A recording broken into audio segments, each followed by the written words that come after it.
Star Wars collectors, and welcome to another Bossk Bounty video, and welcome to episode 267 of Ask Bossk Bounty. This is the weekly Q&A series where I take your questions from the comments and do my best to answer them. So if you do have a question for next week's episode and you want to see this series continue, then please leave your questions in the comments section of this video. If you do want to enjoy the video, hit the like button down below, subscribe if you are new, and all that good stuff. And with this episode being 267, I was going to be talking about the mouse droid, which is one of those mini cards, but because we sort of touched on those mini cards last week for Salacious Crumb VC66, I thought I'd jump ahead to VC167, which is the power droid, as you can see in front of you here. Now, this one has sort of like mixed emotions for me a little bit, because at the point of time that this was revealed, it was a pretty dark time for the vintage collection. We weren't getting a lot of releases. It kind of felt like the line was like being killed off, dying down. There wasn't really too much to shout about, but this one sort of shone through for me. It was a original 96 card back, which obviously pleases a lot of sort of fans out there. Although the figure is just a retool, repaint, I thought it was a pretty cool release, this one. This is a bit of a classic one from the Kenner days, and it was just pleasing to see at the time. So that's the power droid VC167 for episode 267 of Ask Bossk Bounty. So with all that being said, we will be announcing the winners of the giveaways later on in the video at some point. But for now, let's get on to the first question of the week. Ponder Poodoo says, "Hi BB, I'm glad one of your dreams is coming true with the new TIE Advance announcement. I had such a weekend building and filling my newly acquired Star Wars case from Collector Displays. Man, this thing is a beauty. I didn't take the time to ask this question for next week. What do you think of the new trend of Pulse streams? They seem to happen every month now with immediate pre-order announcements. I personally enjoy it very much compared to the pipeline era, as it offers more surprises, regular excitement, and better control of my budget. Hoping to know your thoughts. Thanks for what you're doing, and congrats on the 10 million views." So yes, absolutely. I much prefer how they do the streams, especially with the no pipelines. I'm the same as you. The pipelines kind of were a bit of a buzzkill, really. And if you think about it, we're still waiting for some things that were pipelined, like the Han Solo from A New Hope, for example. We still don't really know what that's going to look like. It's still a pipeline reveal, and it got pipelined absolutely ages ago. So the excitement around that figure is a little bit less. I do also appreciate what they're doing with the streams in terms of splitting the Black Series with the Vintage Collection, rather than sort of doing a couple of Vintage Collection reveals, then going off and doing the Black Series, then coming back to the Vintage Collection to, you know, show one more thing. I much prefer it now where they've got their own sort of presenters that work on those lines and say, right, this is the Vintage Collection items. Now here's the Black Series items, and that's kind of it. So once you've seen the Vintage Collection, if that's all you're into, you can kind of tune out if you like, or you can stick around to see what the Black Series is getting and get a little bit jealous. Entirely up to you. But yeah, I definitely much prefer it, 100%. Sci-Fi Dude says, "What's up, Tim? Question for next week. We all want a reissue Balin and Shin with cloaks, but if you had to pick one, would you rather have a Balin with a cloak or a Howler skins? I want the Howler. Side note, now that Spaceballs 2 is coming to theatres, do we want a 3.75 inch series? I do. 3.75 inch for life." So although Balin did look pretty cool in those Howler skins, if that's what they are, if you're saying that's what they are, I guess I have to believe you. But I can see what you mean. They're like animal skins, aren't they, that he's made into like a cloak right at the end of the series. But for me, I think I would prefer him to just have his standard black cloak that he wears at the very beginning of the series when he boards that Republic frigate or whatever it is. And I'm pretty sure he also wears that cloak for the majority of the series as well. So just from that pure fact that that's how we see him more often than not, that's kind of how I'd like the figure to be when they get round to doing the cloak. Brian Buck says, "Question, besides Arliel Shush, what new Cantina Alien do you want Hasbro to make? I want Tuskar, the Nimban Marvel used as Jabba originally." So I think I've touched on this before, possibly a while ago now, maybe even when the Cantina was first revealed. And even though it's not an alien, or he's not an alien, I always kind of go with Boshek, and there's just a few reasons for that. He has a bit of a prominent part in the Cantina scene, if you like. If they make a Boshek, that will enable them to then make a new Bossk, perhaps, or especially the other guy that's in the Cantina. I think people just call him Cantina Guy, and it's the Spaceman dude in the yellow version of Boshek's outfit that he has there. So just creating that one figure kind of opens up a few more, which is pretty cool. But if you're talking about, you know, alien creatures, then I would probably have to go with Banis Keeg. We already have Ella's Madak there, and, you know, obviously when we have our cantinas, if you're going to use that old figure, then he's going to have nobody to talk to, and you kind of need both of them. And I just feel if they did a Banis Keeg, then potentially we could get a new Ella's as well. So that's what I'd choose for an alien, although there are so many out there that still haven't been made ever, which could be equally good candidates as well. Edward McCoy says, hey there boss, question for next week. With the recent announcement of the Black Series SDCC release of Anakin and Obi-Wan, I'm sure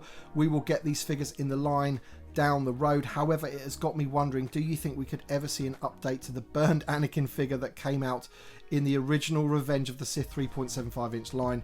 Personally, I'd love a little playset of the Lava River, Shore and High Ground along with an update to that figure.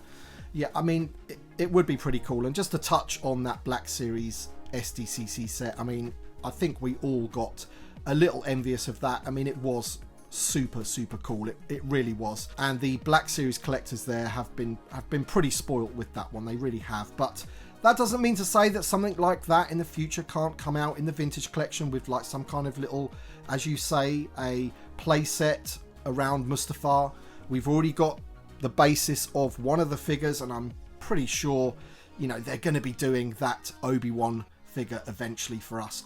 They just have to. And then, you know, those sort of things that they're floating around on that lava, for me, that's pretty easy for them to do in 3.75. You could have a little playset, or even maybe one of the figures could be deluxe. I think they could get to that. I really do. Whether it'd look as good as the Black Series and come with all of those different heads and hands and all that kind of thing, possibly not, because that one is an exclusive and it's super expensive. But I still think we're going to get something similar. That's my hope anyway. But in terms of the burn figure, that's one of those ones, isn't it? That's like, ooh, would Hasbro go there again? And because the vintage collection is like an adult collector line, it's not the sort of thing that's going to be hanging on the pegs. So I really don't see any reason why they should shy away from something like that. I think it might be unlikely that they do it, concentrating more on the sort of, you know, alive, not maimed characters. But you never know, man. It would be good in a playset, I've got to admit. Margaret Wood says, hey Big B, hope you clipped those toenails. Do you at all foresee Hasbro doing additional production runs for vehicles playsets that they've already released and paid a premium for R&D plus tooling, steel molds, but that have sold out, e.g. Jabba's action playset, Jabba's throne room, trophy wall, etc. The former obviously being the most sought after. It seems like they are leaving money on the table for figures, vehicles and sets people all want but can't get due to underproduction, scalpers, etc. Don't gore any Imperial officers in the command trench, and have a great one. Congrats on 10 million. Thank you so much. Yeah, so this is a difficult one, isn't it? Because if you think back to the Jabba's Adventure playset, I remember being in America at the time and going onto the Walmart website and ordering myself 3 of those to bring back to the UK, because they were a little bit scarce in the UK, but over there they were like, I think they went down to like $25, which over here is £20, which is a big reduction on the original cost of them. So they obviously had a surplus of them that they were trying to get rid of. You know, anybody could have gone and picked those up. So it wasn't as if they were being scalped or anything like that. Unfortunately, you fast forward sort of 4 or 5 years, you get a bunch of new collectors that are into the line, and they go back and look at this stuff and they want it naturally. However, I'm not sure if there's enough people that do need and want that set to warrant a whole new run. And I don't know numbers for certain, but I would imagine to get a rerun of that, it would have to be possibly a minimum of 10,000 orders, maybe. I don't know. I'm plucking numbers out of the air, but I don't think that they would want to produce any less than that. And also, I think the price of it would have gone up a fair bit since that first time that they did the run. So it's a difficult one, isn't it? Sometimes you think that these things are super rare, but at the time when they were around, you know, you could easily pick them up. So there is definitely things over the years that have been like short runs that definitely should get a rerun, and there are things also that have been super popular that they have done a rerun of. I can think of the Jabba's Goons 3-pack, the very first 3-pack that we got. That sold out completely, and I think they did a rerun of that. And then that thing was hanging around like the Disney stores and the Disney parks for absolutely ages after, you know, because of that second run, basically. So I would imagine that it is quite difficult sort of trying to sort of balance all of this and sort of predict demand and all that kind of stuff. Justin Riley says, question for next week. I thought Andor was some of the best Star Wars live action content ever. Definitely an argument here that it's the best Disney content. My question is, what do you think the chances are we will see Kleya in TVC? I think she was such a well-written character and a really good female character. A two-pack with Lonnie, her in her black dress and him in his ISB uniform. Who knew that two characters in formal clothing dancing around a table trying to recover a surveillance equipment could produce such an anxiety-driven scene? Thank you for your consideration. Absolutely, I totally agree with you. I loved that scene. It was one of the best scenes in the show. Really sort of tense scene with them trying to remove that surveillance equipment. She was cutting her hand. It was stuck. Really, really cool. And I'm glad you've brought up Kleya, because I don't think anybody has done that before when asking questions on my videos. And it's not the sort of character that you sort of go, oh, I must have a Kleya figure, because essentially, as you say, she's always wearing quite formal outfits and things like that. But she was such a cool character and integral to season 2 that I think she's needed in the line. And I'm probably, haven't 100% decided yet, but I'm probably going to be including her in my top 10 for this year's last figure standing. Because I feel that we need Kleya in the line. Alright then guys, now it's time to find out who has won the Anakin 3-pack. To enter, all you had to do was sign up to Whatnot using my referral link. And that was it. Just to give you a heads up, guys, there is a second giveaway for the Republic Trooper, and that was for anybody that spent their introductory free credit. Now, unfortunately, I can't run that giveaway, the result of that giveaway, on this video. I'm going to be doing another spinny wheel in the week for that. And the reason for that is because I want to give everybody a chance that has actually spent their credit, because in the back end of Whatnot, there is a slight delay of a couple of days before it fully updates. So I want to do that to be completely fair to everybody, to give everybody that has spent their credit a fair chance. All right, but now we have the wheel here for the Anakin 3-pack. Let's find out who's won. Good luck to all. Here we go. Spin, spin. Here we go. And the winner is John F. 1967. Congratulations, buddy. You are the winner. So be sure to contact me, tim@bossbounty.com, or, you know, find me on Instagram or X, whatever is easiest for you. I will try and find your comment on one of the videos where I was talking about the giveaway to see if I can reply to it, and then you'll get a notification. But if you don't see that, please contact me as I've mentioned. And once again, congratulations.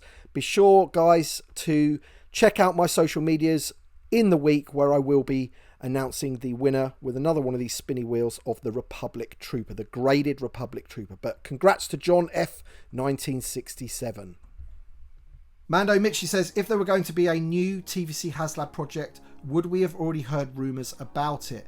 With tariffs and everything uncertain, might they wait a year until the next one for Star Wars? So a couple of months ago, I was still under the sort of belief that we would definitely be getting another HasLab this year. I kind of figured that they would be doing a TVC HasLab every year from now on. I think they can build product around it and build sort of themes around it, release certain things. And I felt that this year was no different. And I kind of think that still might be the case. I think the tariff thing definitely put some uncertainty into that, but I have also seen prices on Amazon and on Entertainment Earth come back down to what they were pre all of this like nervousness about sort of, or uncertainty about what's going to happen. So it wouldn't have surprised me if they may have like delayed the announcement for it, possibly, if there is a HasLab, maybe. And maybe we are still going to be getting something really cool announced. When is it? End of July, isn't it? So hopefully not too long to wait. But, you know, rumours do fly around. You hear things here and there. But, of course, we don't know for certain what's going to be happening. And, you know, let's just keep our fingers crossed that there is going to be something for us to get our teeth into. Brian New says, question, how about a C-3PO Deluxe or exclusive in the oil bath from A New Hope? So I think the oil bath would probably be too big for a Deluxe, even if they were still making those sort of like boxed Deluxe, like proper Deluxe figures. I feel that might have to be like a sort of part of a bigger playset like Luke's Garage or whatever. I think it'd be pretty cool though, don't get me wrong. And in terms of deluxe C-3PO, if they're going to make a new C-3PO, which I really do advise that they do, we cannot, you know, continue with that previous C-3PO for our new land speeders.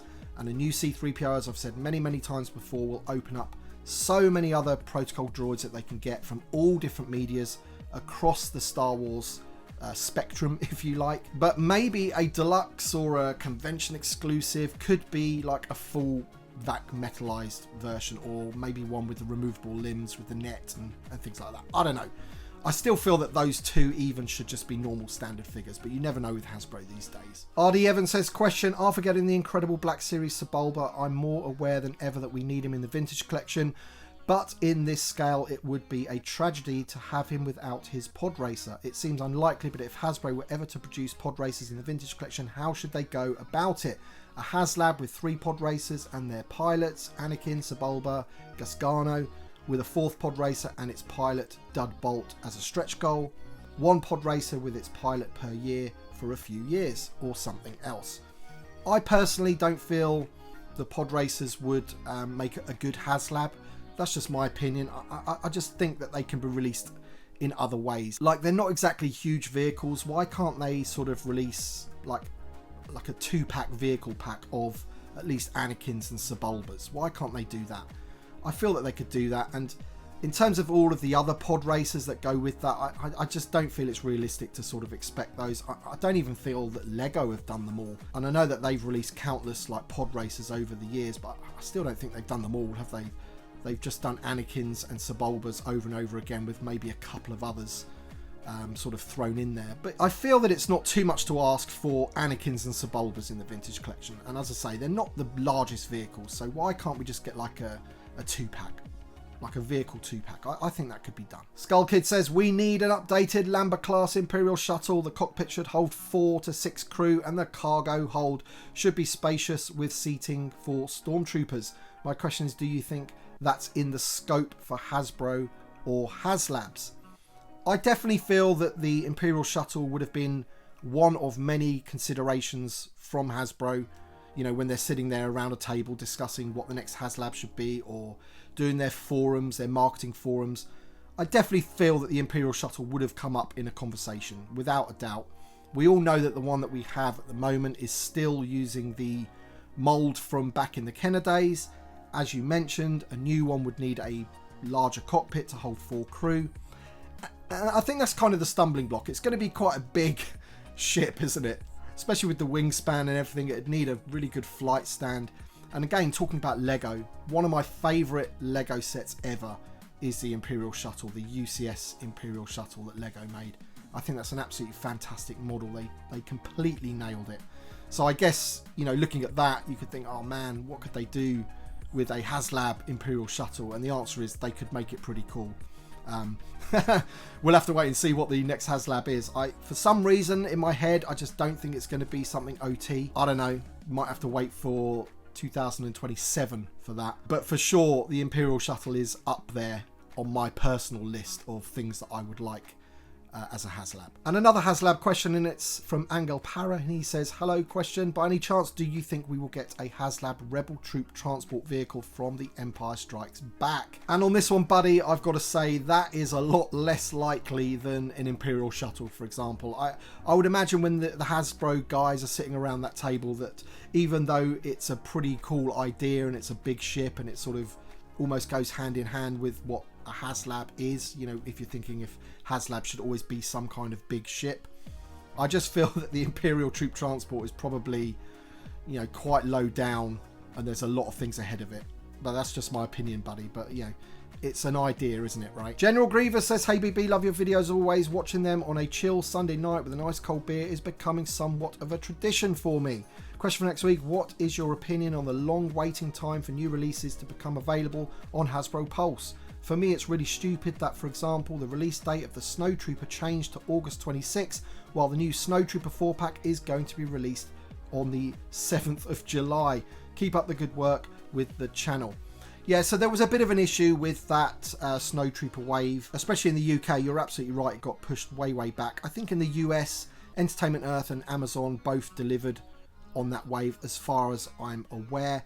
But yeah, if we're just taking Hasbro Pulse, for example, in the UK, I don't know whether this is the same in the US. You're absolutely right. You're going to be able to order that 4-pack and then you're going to have to wait for the carded version. So anybody that sort of army built by buying those single releases is now going to cancel all of their orders and just buy the 4-packs. Why wouldn't you? It's cheaper per figure, right? So they're shooting themselves in the foot. It's not really something for us to worry about. Unfortunately, it's for them to worry about. They need to get their timing sorted. I don't think they necessarily did it on purpose. They wanted to get that 4-pack out, you know, globally. And unfortunately, in the UK, we're still waiting for the single release. So it's just one of them things. Zippo KLG says, hi BB, question for next week. After hearing you talk about the better quality of plastic in the new Imperial Armoured Commando VC366 and watching the incredible San Diego Comic-Con Black Series exclusive 2-pack, it seems the quality and overall engineer of the figures are better with every new release. The thing that amazes me the most was the thinner, soft PVC robes. Do you think we can have that and ball jointed wrists in the vintage collection in the future? So with regards to the soft PVC robes, I feel that's kind of something that they've been doing for a while with the vintage collection anyway. I haven't really followed the Black Series in terms of what they have. But, you know, if we take Obi-Wan, for example, you've got that split there, and this is like a soft kind of plastic. So it does sort of help with the articulation. I think that's what you're talking about. You know, as the Black Series adopted that now, did they not have that before? That's a bit weird if they didn't. But in terms of the hands and the wrists being on those ball joints, that was obviously something that they sort of talked up quite a lot. My instant worry about that was like, if you move those a lot, are they going to stay in position like this guy? I mean, you know, we've got that hand there, which is on a hinge, and it kind of stays there. And I could imagine that you could move that around, manipulate it quite a lot, and it would still stay there really. But with that ball, are they going to become quite loose after a while? I don't know. I'm sure they've probably tested that and made sure that that doesn't happen, but that would be my only worry about that. Are they too small to accomplish that with the vintage collection?